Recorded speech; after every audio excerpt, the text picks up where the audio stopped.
SIR সংঘাতে supreme কোর্টে মুখ্যমন্ত্রী কমিশনকে 6 বার চিঠিতেও মেলেনি জবাব। কোথাও বিচার না পেয়ে শীর্ষ আদালতে মামলাকারী হিসেবে নিজেই সওয়াল করলেন মমতা বন্দ্যোপাধ্যায়।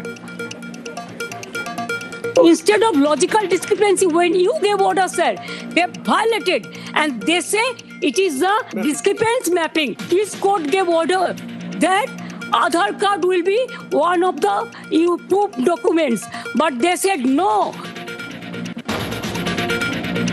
এসআইআর প্রতিবাদে সুপ্রিম কোর্টে সওয়াল। ভোটের আগে বাংলাকে টার্গেট, লজিক্যাল ডিসক্রিপেন্সির নামে হয়রানি, আতঙ্কে শতাধিক মৃত্যু, শুনানিতে অভিযোগ মমতার। Whatever the system is maintaining the other state, they are only targeting Bengal. Only for Bengal, they appointed these micro observers. Not the forum, Melody. Yes, It's the platform. for to bulldoze the West Bengal people.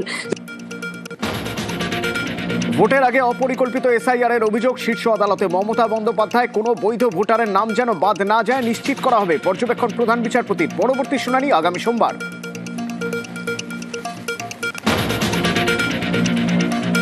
দেশের ইতিহাসে প্রথমবার supreme কোর্টে বেনজির ঘটনায় প্রথম সওয়াল করলেন কোনো মুখ্যমন্ত্রী। শীর্ষ আদালতে দাঁড়িয়ে বাংলার হয়ে লড়াই মমতা বন্দ্যোপাধ্যায়ের।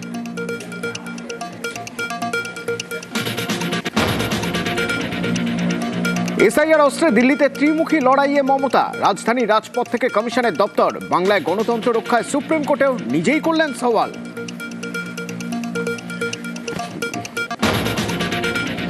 নিউটাউন খুনে চার্জশিটে প্রশান্ত বর্মন। রাজগঞ্জের অপসারিত বিডিওকে পলাতক বলে উল্লেখ বিধাননগর পুলিশের। চার্জশিটে ধৃত 5 অভিযুক্তের নামও।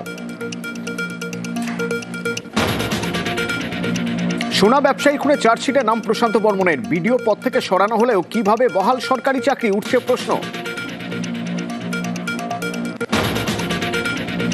আলিপুরদুয়ারে সরকারি প্রকল্পের টাকা আত্মসাৎ, বাড়ি বাড়ি টয়লেট তৈরিতে বরাদ্দ রাজ্যের, সেই টাকা হাতানোর অভিযোগ পঞ্চায়েত সমিতির বিজেপির সদস্যের স্বামীর বিরুদ্ধে, অস্বীকার পদ্মনেতার।